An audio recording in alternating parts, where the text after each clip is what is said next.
We have officially made it to episode number 10 of the launcher test. And we're still testing out Minecraft launchers to eventually find the best one. I do have to say, we are nearing the end quickly. After this video, we will have checked out 11 separate Minecraft launchers. Some are launchers related to a modding platform, others are independent launchers, and others are launchers of Minecraft clients. But whatever launcher it may be, they all compete to maybe eventually be crowned the best one. Now, if there is any more launcher you would like me to check out in a next episode, do let me know in the comments down below. If this episode doesn't get any more new suggestions for launchers that do classify for this series, I'm gonna start initiating the last 2 episodes, which at the end of that will draw a conclusion and I will pick my favorite one. But let me give you another quick heads up. There are 3 types of Minecraft launchers, which are technically Java Edition launchers, but they don't really classify for this series. One of them is forks. A great example is PolyMC. We did not check out PolyMC, but we did check out both MultiMC and the Prism launcher. Both are very similar to each other already. And PolyMC being a fork of MultiMC and Prism being a fork of PolyMC is so similar to the other two that it doesn't really make sense to also cover PolyMC on the channel still.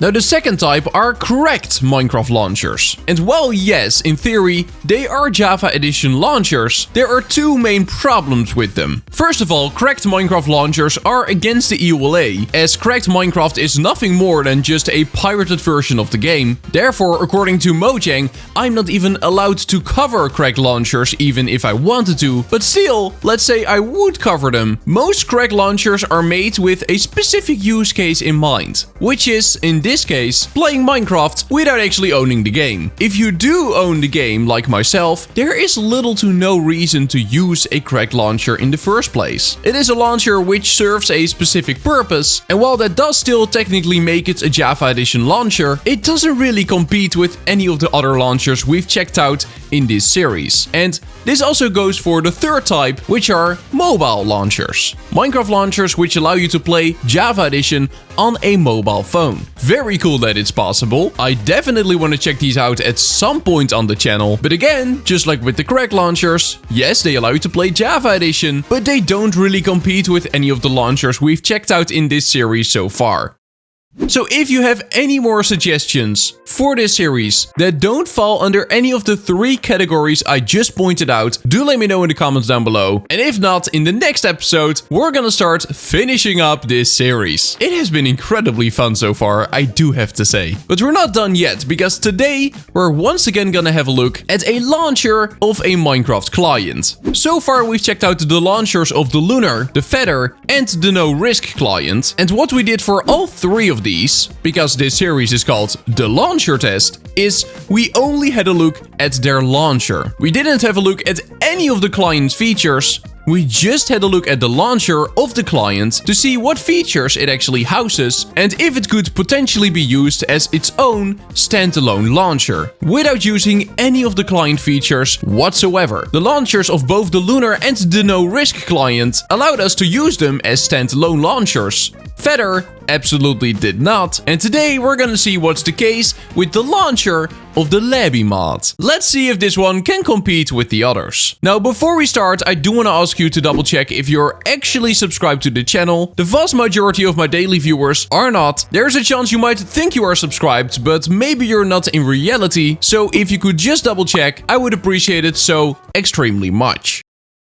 And here it is, the launcher of the LabyMod client. Again, to clarify, we're only gonna have a look at the launcher. We're not gonna have a look at any of the client's features. This is something I might do in a future series, where we're gonna compare Minecraft clients to find the best one. But for this episode, we're just gonna check out the launcher. And the first thing that I'm noticing is that it looks extremely simple. There is not a whole lot going on. We got a start button here at the left, we got a friends list here in the middle, and then we got some news on the right side. Very good to know though is that we don't have any ads. At least that is what it looks like right now. Now when I say we don't have any ads, I mostly mean we don't have any third-party ads, like the ones you see in many other launchers, like the one from Modrinf and CurseForge. We do of course still have the news section here on the right, and these kind of are ads, but they are ads for the LabyMod store. So this, for example, is an ad for the Infernal Season. And like you can see on the LabyMod website, these are just a whole bunch of cosmetics which you can purchase, and then you can use them in-game with the LabyMod client. We're not really interested about any of the client features though, so we're not really gonna have a look at the shop, but I do just want to point out that this is really dumb. So there is this cloak here, it is called the Fire Cloak. It costs 7 euros, which is quite a lot of money, but then it says here, to use the Fire Cloak, you first need the item Cloak. So you first need the Cloak item to like enable cloaks in the first place? What do you mean? So here it is. 50. So first we need to purchase the Cloak item for 15 euros, which is crazy. Just as a reminder, the game Minecraft, the game that you're playing, costs $30 for the standard edition, which gives you both Java and Bedrock. $30. This cloak will set you back half of that amount, even more than half, because 1 euro is worth more than $1. So if you would be purchasing this in dollars, you would be paying more than $15. And after that, if you want the Fire Cloak, you need to spend an additional 7 euros, which these two things together is almost enough to buy yourself another copy of the game. I don't know what I think about that.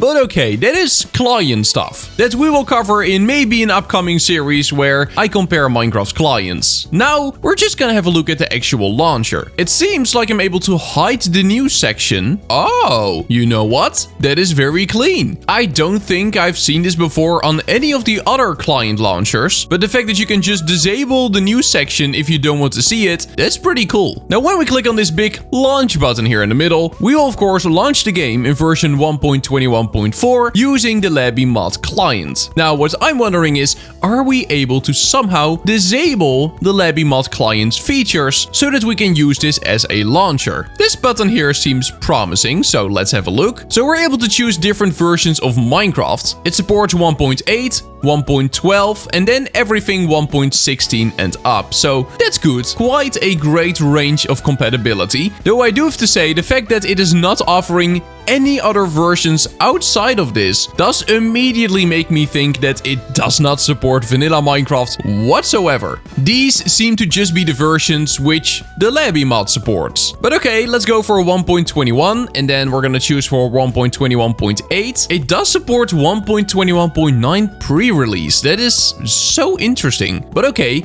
after choosing a version, we need to choose a mod pack. And by default, it has a mod pack selected called My Default Mod Pack. This mod pack includes the LabyMod. But what if I click on Edit? Can I create a new one? I definitely can, okay. So we can create a new mod pack. So let's click on Create a New One. Additional mod loaders, none. That seems bad. What do you mean none? I'm not able to add additional mod loaders. The fact that it says additional makes me scared. But okay, our new mod pack will be called a Subscribe, because you definitely should. And then if we choose 1.21.5, we can have Fabric installed. I guess we will go for that. I want Fabric. Now we're gonna click on Save. There we go. So we now have a Subscribe mod pack, and let's see what it includes. So currently it says that it does not include anything. There's a big 0 next to it. If we go and navigate to the LabyMod add-ons, then this seems like this is the place where we can add LabyMod features. Or maybe these are just special LabyMod mods, or in this case add-ons. I guess it's kind of awkward to call them LabyMod mods because the word mod is already in the name LabyMod, so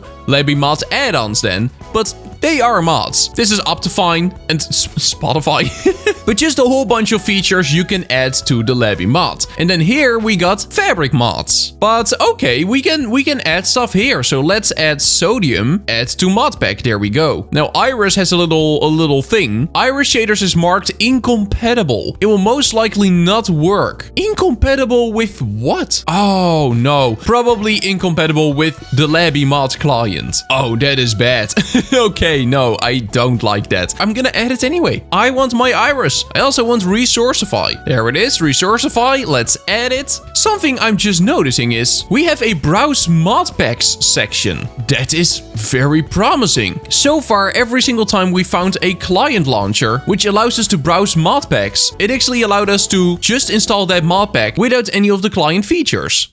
Let's go ahead and download Performium. There it is, Performium. Create modpack. There we go. Oh, modpack name Performium. Modpack version 1.21.5. That is not the latest version. Oh, okay. No, never mind.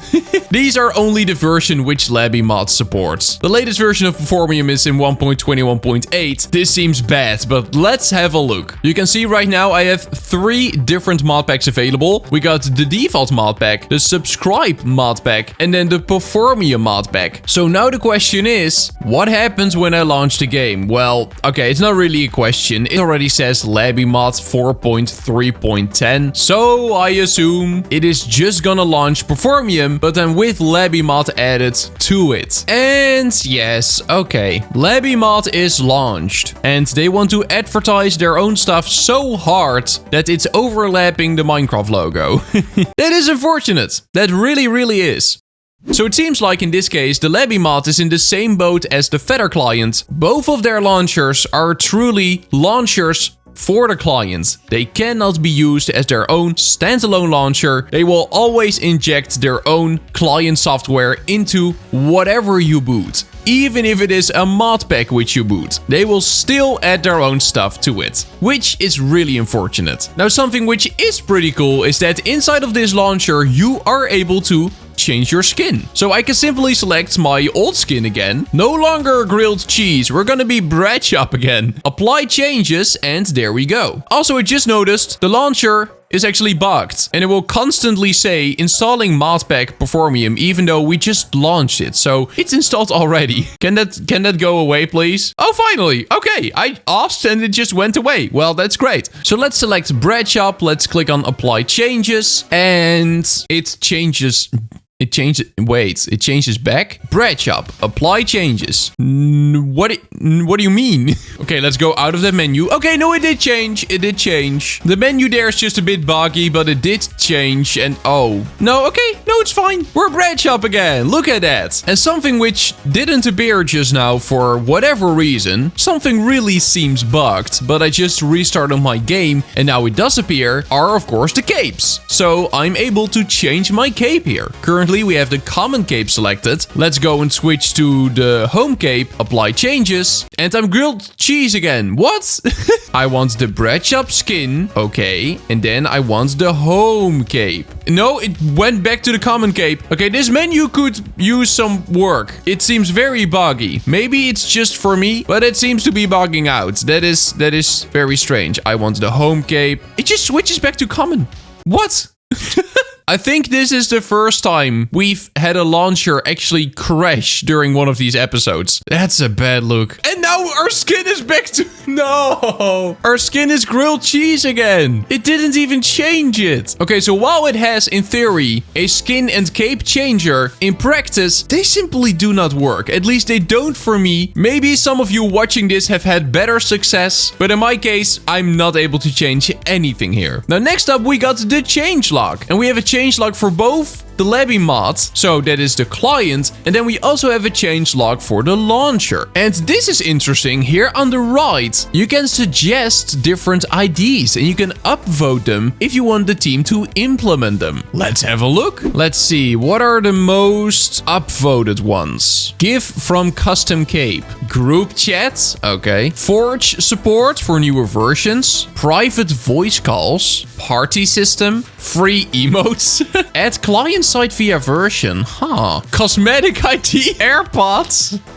Oh no, I should leave my own suggestion here actually. Let's sign in. Oh, you need a LabyMod account? Man, well, never mind then. I wanted to suggest being able to boot the game without using the LabyMod client so that you can use it as a standalone launcher. That would be great, but I don't want to make another whole new account just to suggest something, so I'll let that one slide. Anywho, back in the launcher we got the changelog, so that's handy. And next we got manage mods and add-ons. And okay, yeah, no, this is just, we were here before. This is where we can manage mod packs. The thing about managing these mod packs though, is that you will always have the LabyMod client added to it. I don't think there is a way to disable that. Performium, yeah, no, we can't change a whole lot here. Now next to that here on the right, we have the version selector, and we've seen this one before. You can just select your version and then the mod pack which you want to use. Pretty simple, pretty sleek. And then last but not least here on the right, we got the launcher settings. So we have the language, the game directory, if we should be allowed to start multiple instances, yes or no, what should happen to the launcher after we launch the game, allocation of RAM, Discord stuff, you know, just the usual. Apply recommended Minecraft settings and change the LabyMod theme. Customize. It just allows us to change the theme between vanilla and fancy. No, that's not what I was looking for, but cool that you have different options at least. Okay, let's go and open the advanced mode. We have a release channel, automatic updates, custom GVM arguments, and we're able to reset LabyMod settings, and that's basically it. Well, then I think we have a pretty good idea of what this launcher is about. And that is launching the client. Just like with the launcher of the Feather client, which we had a look at in a recent episode, the LabyMod launcher also just allows you to launch the LabyMod client. There is no way to use it as a standalone launcher, and while I don't know how great the features of the LabyMod client may be, for this specific series where we just have a look at launchers, LabyMod doesn't really classify. It can, just like Feather, not compete with the other launchers, which really is a shame. Maybe this is something they will still add in the future, who knows, but I guess we will see. Other than that, the features in the launcher did look promising. We were able to install mod packs, which was pretty nice, and we should be able to change our skin and cape. Unfortunately, that was really buggy for me, though I feel like that might just be a me problem, and I assume for many of you it would work totally fine. Now with that being said, once again, if you have any more recommendations for launchers I should have a look at in the next episode, do let me know in the comments down below. And if we don't get any more suggestions which would really fit well in this series, then we're gonna start wrapping up this series in the next episode. Now with that being said, that's gonna be it for today. Do make sure to subscribe to my channel, join my Discord. Thank you so much, channel members, and then I'll see you in the next one. Bye bye, see you later, bye bye!